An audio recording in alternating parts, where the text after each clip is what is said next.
बिचारा मानव प्राणी हा आशेच्या सागरात पोहण्याचा प्रयत्न करतो, पण कधी कधी निराशाच्या खडकावर त्याच्यावर आदळण्याची पाळी येते. आशा, निराशा, सुख दुःख यांच्या होमकुंडातच माणसाचं सारं जीवन खर्च होत असतं.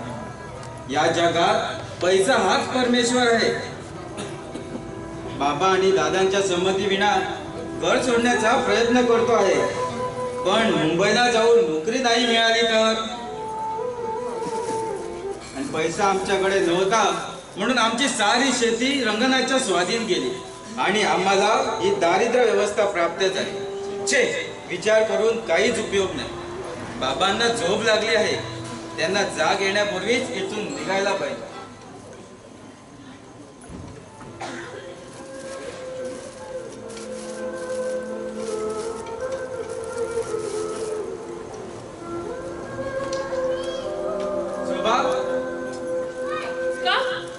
तुला आश्चर्य का वाटलं?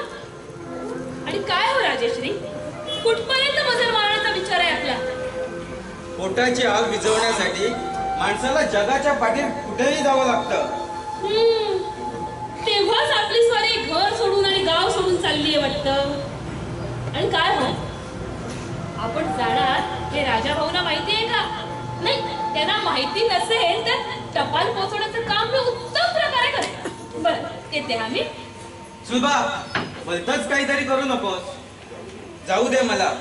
मुंबईला गेल्याशिवाय नोकरी मिळणं कठीण आहे. तू गेल्यावर मी काय करू? ते तुझं तू पहा.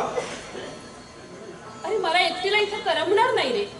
गुरंढोरं आहेत ना, त्यांच्यात मिसळून गप्पा गोष्टी करू. हो, म्हणजे वेळ मजेत जाईल. गुरंढोरं म्हणजे काय मुलं बाळ आहे मिसळून गप्पा गोष्टी करायला? आपण तसं समजायचं, म्हणजे मिसळायला कसं सोपं होईल. पण गुराढोरात ना मारक्या बैलांचाच भरणं अधिक आहे. कधी शिंगावर घेतील ना सांगता यायचं नाही. त्यांच्याशी आपण गोगलगाईसारखं वागायचं. हो, मग काय होईल? माया करतील ते तुझ्यावर. मला बैलाची माया नकोय, त्यापेक्षा प्रेम हवंय. ते सुद्धा आपल्या आवडत्या माणसाचं. कृपा करून तू जाऊ नकोस इथून. मला जगण्याचा प्रश्न सोडवायचा आहे. मग माझ्या प्रेमाचा प्रश्न कसा सुटणार? ही थट्ट्याची वेळ नाही सुलभा.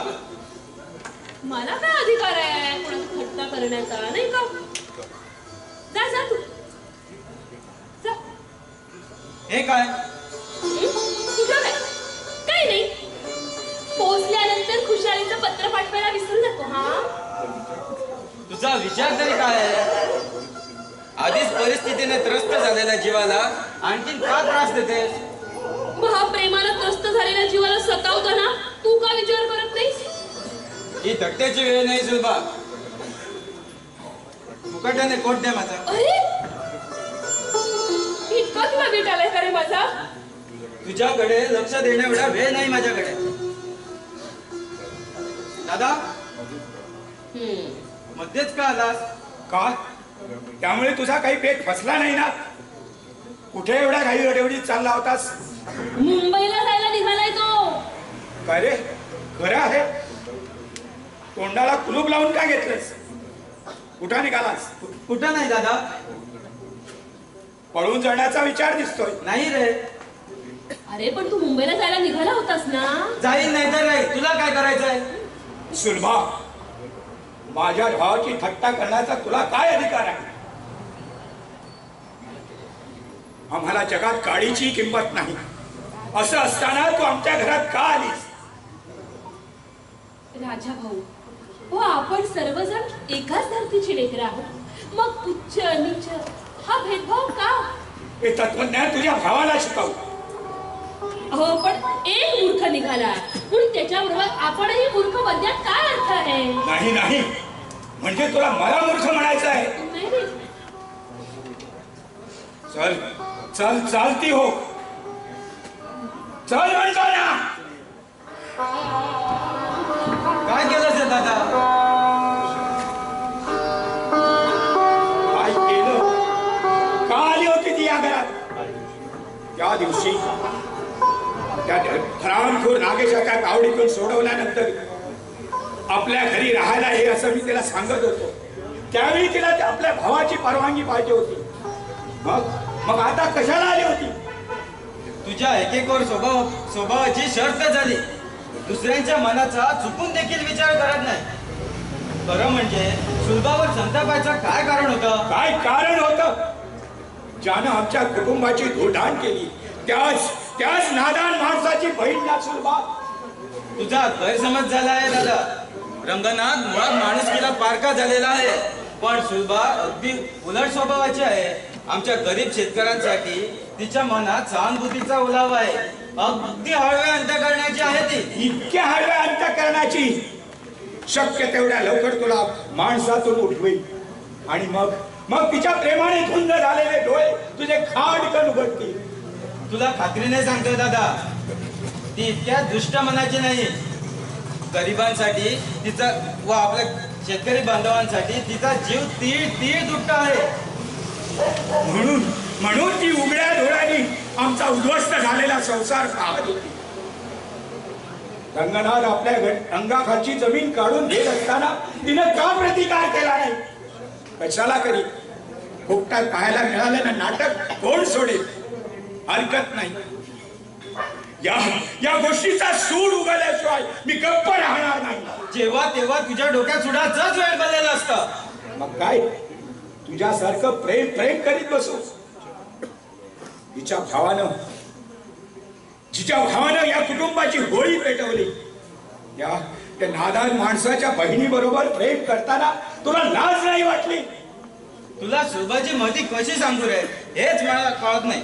तिची महती ऐकायची नाही मला. भावाच्या बहिणावर गेलेली घमेंडखोर पोर आहे दादा. काय चुकलं माझं? तिच्याबद्दल कुणी वाईट साईड बोलायला मला सहन होणार नाही. शरम दादा, तिचे घोडवे गायला.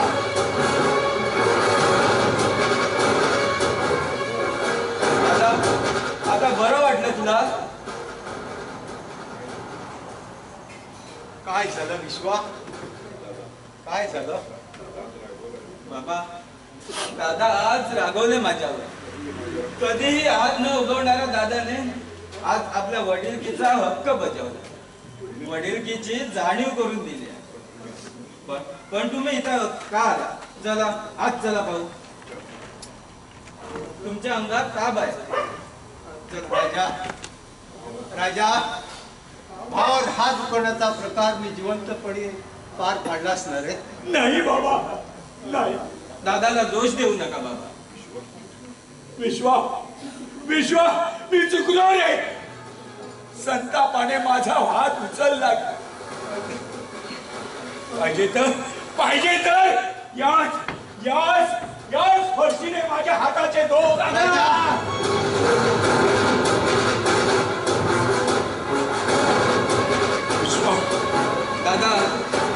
दादा तो दोष तुझा नाही रे, आपल्या गरिबीचा आहे. या गरिबीच्या अंतःकरणात आपण ठेचावतो आहोत. गरीब रूपी छायाने पछाडलेल्या माणसाच्या तोंडातून संताप रूपी रक्त ओकलं गेला तर नवल वाटू नये रे. बिकट परिस्थितीचाच तो नियम आहे आणि म्हणूनच आपल्याला गरिबी हा लागलेला कलंक धुवून काढण्यासाठी मुंबईला जाण्याच्या तयारीत होतो. पण पोरा कृपा करून तसं काही करू नकोस रे. इथं बेकार भटकून काय करू? ज्या ठिकाणी आपल्याला मानाने जगता येत नाही तिथं राहणं सुद्धा मला लांछनास्पद वाटतं बाबा.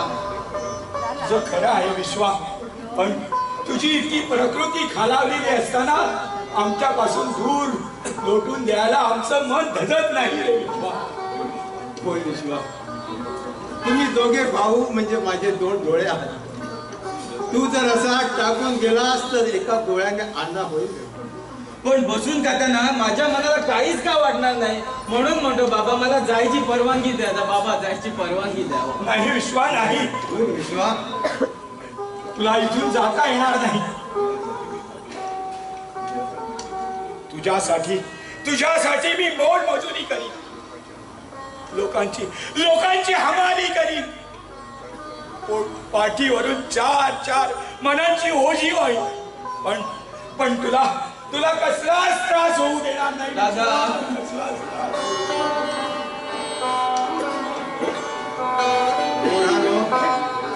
तुम्ही दोघे असे एकमेकाशी प्रेमाने वागलात तर माझ्या मरणानंतर मला चिरशक्ती लागेल. कोणाला आज तुमची आई असती तर का माझ्याप्रमाणे तुम्हालाही तुमच्या आईची आठवण होत असेल ना बाबा. काय करणार आईची आठवण काढून? मातृप्रेमाचा ओलावा थोडाच मिळणार आहे. लक्ष्मी वहिनी होती त्यावेळीच आईची आठवण बुजली गेली. पण आईच्या पाठोमाग ती देखील सोडून गेली आणि दादाचा संसार उघडा पडला. विश्वा विश्वा माझ्या लक्ष्मीची आठवण काढू नकोस रे. लक्ष्मीची आठवण झाली की मी क्षणात वेळा पिसा होतो रे. वेळा पिसा होतो. अन तारुण्यात तुझी पत्नी वारली असताना तू दुसरं लग्न का करीत नाहीस? का एकाएकी जीवन जगतोस दादा? कर्तबगार आहे. कोणीही तुला हसत मुलगी दे. कृपा करून डोक्यातले वेडे वागडे विचार काढून टाक आणि लग्नाला तयार हो. नाही नाही मी लग्न करणार नाही. यापुढे माझा संसार म्हणजे विश्वा तुझाच संसार. तुझाच संसार. राजा राजा तू तुझ्या जीवनाचा नाश का करून घेतोस? पण सांग का करून? मी जिवंत असून मेल्यासारखा आहे म्हणून. लक्ष्मी गेली त्याच वेळी माझ्या संसार सुखाची जळून राख झाली. वहिनी शेवटच्या घटका मोजत असताना तुला दुसरं लग्न करण्याविषयी बजावलं होतं ना. तरी देखील मी लग्न करणार नाही. तसा विचार चुकून सुद्धा माझ्या मनात येणार नाही. राजा राजा माझा कुणीच विचार करू नका. बाबा अगोदर तुम्ही आज चला पाहू. आराम करा.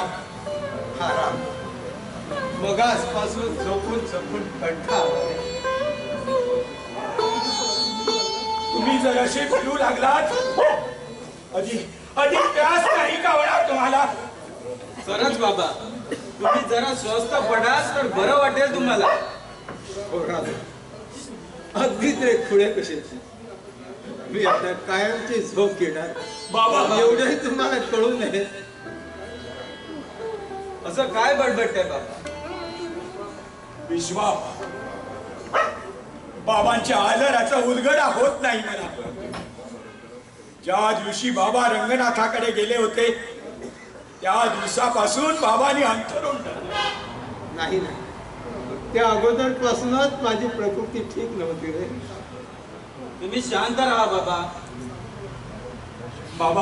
बाबा मला शंका येते. हरामखोर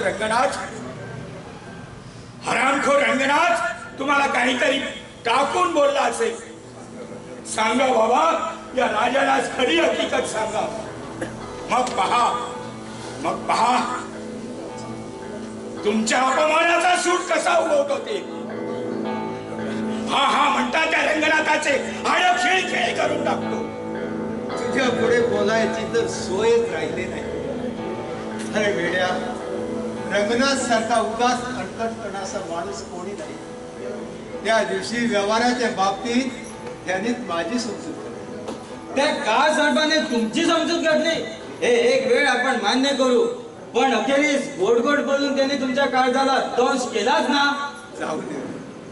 आमची शेती त्याच्या नशिबात लिहिली होती. ही त्याने आपल्या नावावर करून. पण बाबा आमच्यावर झालेला असा अन्याय आम्ही खपवून घेणार नाही. ज्या मातीचं आम्ही सोनं केलं त्या सोन्याचे दागिने रंगनाथ कायदेशीर घालू शकतो.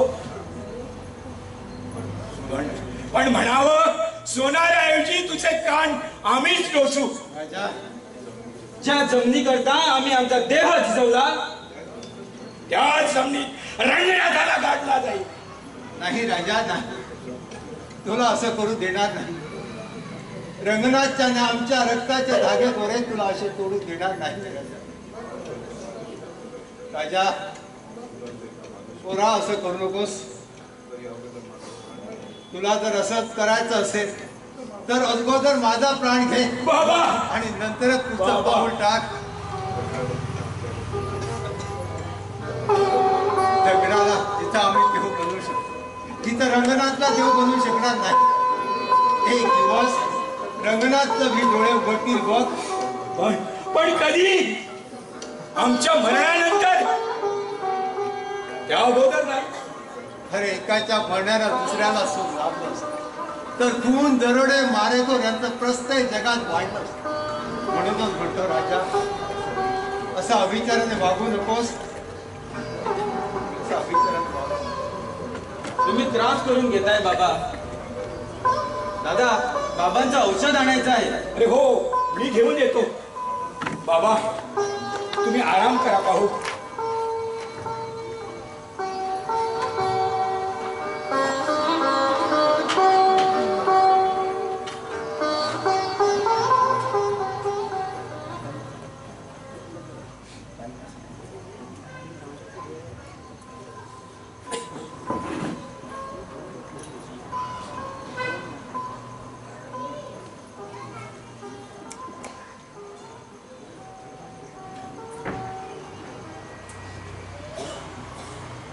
पुन्हा कशाला आलीस? काकांना पाहायला. कधी पाहिलं नाहीस? प्रकृती बरी नाही ना त्यांची? ती बिघडण्याचं कारण तुझे दादाच आहे. काय झालं? तुझ्या भावाने काळीच कापून घेतलंय आमच्या जमिनीच्या रूपानं. त्याच वाईट वाटतंय. मग रडू सुद्धा येत असेल नाही? खूप रडू येत. मग रड. इथं नाही, तुझ्या घरी. पण काकांची प्रकृती कशी आहे आता? अजून जिवंत आहेत ते. असे कठोर होऊन बोलू नका. सौम्य शब्दात बोलता येत नाही मला. मी म्हणजे तुझा विश्वा नाही. त्याचा भाऊ राजा. राजाला फक्त हुकूम सोडता येतात. आणि तशीच परत जा. काय म्हटलं? ऐकायला येत नाही? हो, हुकूम सोडला आहात ना. येतील. थांब. मगाशी कशा करता आली होतीस? काकांच्या प्रकृतीची चौकशीच करायला आले होते. मग त्यावेळी का केली नाहीस? शक्य झालं नाही. का? अशी घुटमळू नकोस. काकाच्या ऐवजी विश्वा नावाचा मुलगा भेटला तुला. त्यानंतर प्रीतीच्या गुलाबी गोष्टी रंगल्या असतील नाही का? नाही. मग काय केलंस? फक्त एकमेकाच्या तोंडाकडे पाहत राहिलात. अहो खरंच काही नाही. मी आले आणि थोड्या वेळानं तुम्ही बाहेरून आलात. मग दुधात मिठाचा खडा पडला असं नाही? आज जाऊन खरंच काकाला आणि पाहिजे. नाही म्हटलं तर? पुन्हा इथे पाऊल टाकणार नाही.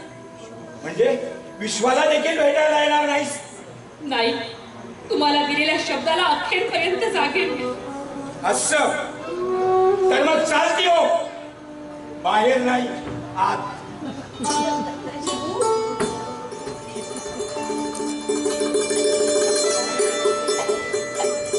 शोभा विश्वा, काय झालं? राजाभाऊ रागावले माझ्यावर. का? मी पुन्हा इथे आले म्हणून. कशाकरिता आलीस? काय म्हणते काकांची प्रकृती? विशेष असा फरक नाही. मग औषधाची काय व्यवस्था केली? डॉक्टरांचं औषध चालू आहे. पैशांची व्यवस्था काय केली? कुठून कर्ज काढलं?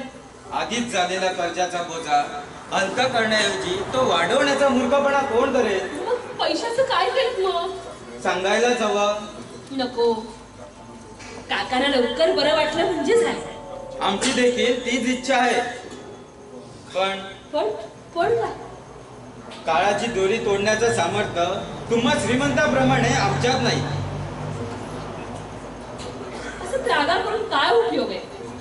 परिस्थितीला तोंड द्यायला शिकलंच पाहिजे माणसाने. तुझ्या भावानेच ही परिस्थिती निर्माण केली आहे. कबूल आहे रे, पण बोलताना थांबलीस का? भावाबद्दल वाईट साईट बोलताना जिभेला त्रास होत असेल ना? तुझ्या पुढे काय बोलावं ना तेच कळत नाहीये मला. ते राहू दे. मी ज्या कामाकरता आले होते बघ, ते बोलता बोलता राहूनच गेले. काय काम होतं? विश्वा, काकांच्या औषधासाठी म्हणून हा, हे एवढे ठेवून घे. काय पैसे? गरीब शेतकऱ्यांच्या रक्ताने माखलेल्या या पैशांचा मी स्वीकार करू? नाही नाही, हे शक्य नाही. विश्वा, निराश करू नकोस रे मला. लोकांकडून भिकेची स्वीकार करायला झोळी बसवलेली नाही आम्ही. ही भीक नाहीये, तर माझ्या अंतःकरणातल्या तळमळीचं प्रतीक आहे. हे पैसे तुला घेतलेच पाहिजे, हे माहितीये ना. माझ्यावर सक्ती का करतेस? कारण मी तुझी आहे म्हणून, फक्त तुझी. ते काही असलं तरी मी या पैशांचा स्वीकार नाही करू शकत. नाईलाज आहे माझा शेवटी. माझ्यासाठी वाटेल ते दिव्य करायला तयार होतेस, मग त्या दिवशी माझ्या भावाची आज्ञा का नाही पाळलीस? म्हणजे राजाभाऊंबद्दल बोलतोयस का तू? त्या दिवशी नागेश पासून बचाव केल्यानंतर दादा तुला इथं घेऊन येत होता, का आली नाहीस? कारण माझ्या भावाची आज्ञा म्हणजे यचकिंचित शेतकऱ्याची आज्ञा, असंच ना? नाही नाही, तसं नाहीये. आता कसं समजावून सांगू मी तुला? माझ्या परिस्थितीची तुला कल्पना नाहीये विश्वा, म्हणून टाकून बोलतोयस तुम्हाला.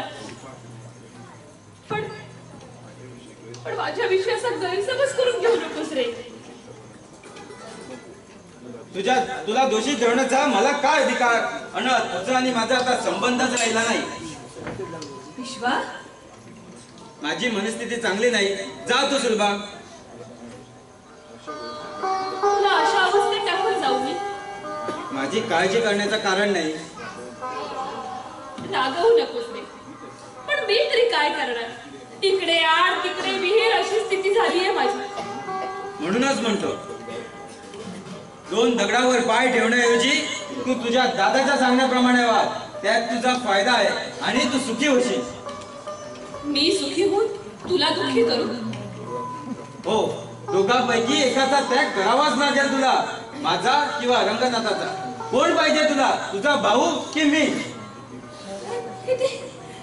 किती विचित्र परिस्थिती माझ्यासमोर निर्माण केलीस तू. विश्वा, नाही रे, तुझ्या प्रश्नाचं उत्तर मला नाही देता यायचं. हा, दादाचा स्वभाव परिवर्तन करण्याचा मी प्रयत्न करेन, पण त्याचा त्याग करणं अशक्य होईल मला. माणसाचा मूळ स्वभाव कधीच बदलत नसतो आणि इतक्या दिवसाच्या प्रयत्नाने ते तुला शक्य झाले नाही आणि ते यापुढे शक्य होईलच असं मला मुळीच वाटत नाही. मग काय करू मी? ते तुझा तू पहा. थांब विश्वा. काय म्हणते? काय सांगायचं आहे? विश्वा, मला तू हवा आहे, फक्त तू हवा आहे. खरंच? हो विश्वा, खरंच.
अखेरीस माथा डोळा चुकून या हरामखोरावर प्रेमाचे जाळे करायला इथं आली. तोंड सांभाळून बोल दादा. माझ्या विश्वाच्या पाय पोसा एवढी देखील तुझी किंमत नाहीये. एवढा विश्वाबद्दल अभिमान. मग काय, त्याच्याबद्दल अभिमान बाळगायचं सोडून तुझ्यासारख्या सैतानाबद्दल बाळगू? पहा पहा, म्हटलं सुटलेली जीभ खावणं कठीण आहे. अगोदर तुमच्या वळवळणाऱ्या जीवेला आवड झाला. सुलभा, फार चढेल झाली आहेस तू. आजपासून माझ्या घराचा दरवाजा तुझ्यासाठी कायमचा बंद करण्यात आला आहे. तू सांगण्यापूर्वीच तो मी बंद करून घेतलाय दादा. नंतर पश्चाताप करण्याची पाळी येईल तुझ्यावर. माझ्यावर नाही, आलीच तर ती तुझ्यावरती येईल. विश्वाबरोबर लग्न करून मी मात्र सुखी होईल. एका भिकारी माणसाबरोबर लग्न करणार नाहीस? लग्नच करणार नाही तर त्याच्याबरोबर सोन्याचा संसार करून सुखाचा कळस कणवणार आहे. पण माझ्या दृष्टिकोनातून श्रीमंतीच्या नरकवासात राहण्यापेक्षा गरिबीच्या नंदनवनात राहून जीवन जगणं हे केव्हाही चालतं. नागेशराव, झाले की तेवढी पूजा पुरे झाली. तू चूप राहा रे. सुलभा, अजून विचार कर. एकदा सांगितलं तेच पुन्हा सांगते. यापुढे तुमच्याशी बोलण्याची देखील इच्छा नाही माझी. अन्न न करून उपाशी मरशी, त्यावेळी या भावाची आठवण पडेल तुला. भुकेने उपाशी मरण्याची जरी पाळी आली ना तर फक्त पाणी पिऊन जीवन कंठीन होईल. पण तुझ्या समोरून कधीच थोडी पसरणार नाही. या घरात राहिल्यानंतर अंगावर परिधान करायला पुरेशी वस्त्र मिळतील की नाही याचा विचार कर. अभ्रू रक्षण करण्याचा सगळा मार्ग जर खुंटला तर राहत्या घराला आग लावून त्या शरीराची राख करून घेईन मी. चल रंगनाथ, आपली डाळ शिजेल असं वाटत नाही. कमाल. ठीक आहे, पण माझ्या अपमानाचा सूड उगवल्याशिवाय मी राहणार नाही. जा नागेश.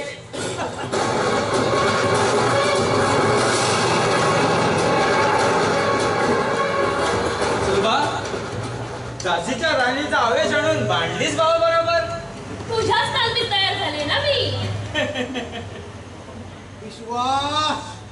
बाबा उठले वाटतं. येतो हा. मी पण येते ना. नाही नको, तू आलीस तर बाबा तुझ्याशी गप्पा मारीत बसतील आणि त्रास होईल त्यांना. त्यांना बरं वाटलं म्हणजे मग भेट. आलो आलो बाबा आलो.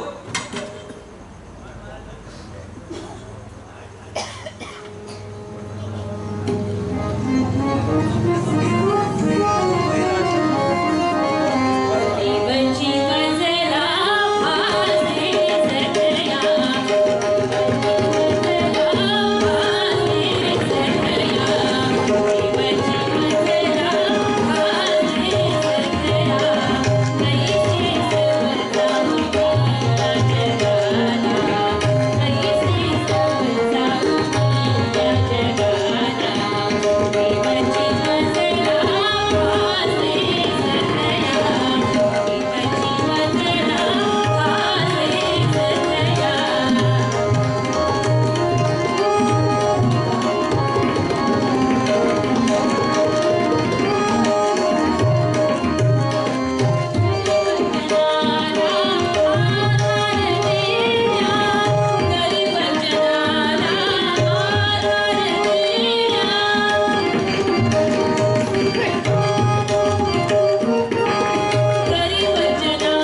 असं अडवतच का?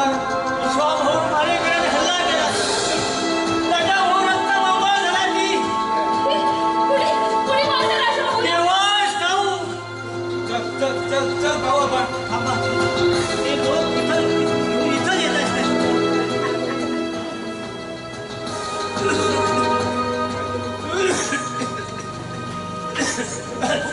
काय झालं पदू? तुम्ही कशाला उठलात काका?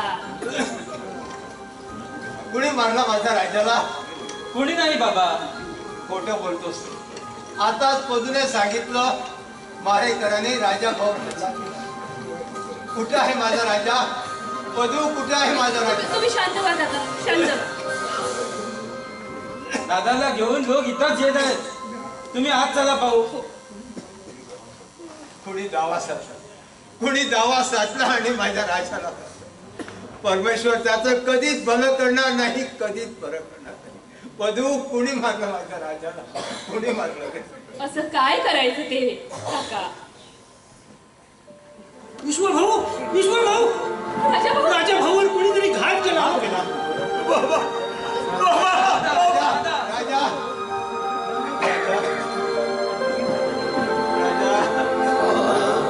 बाबा बाबा तुमचं औषध आणू शकलो नाही.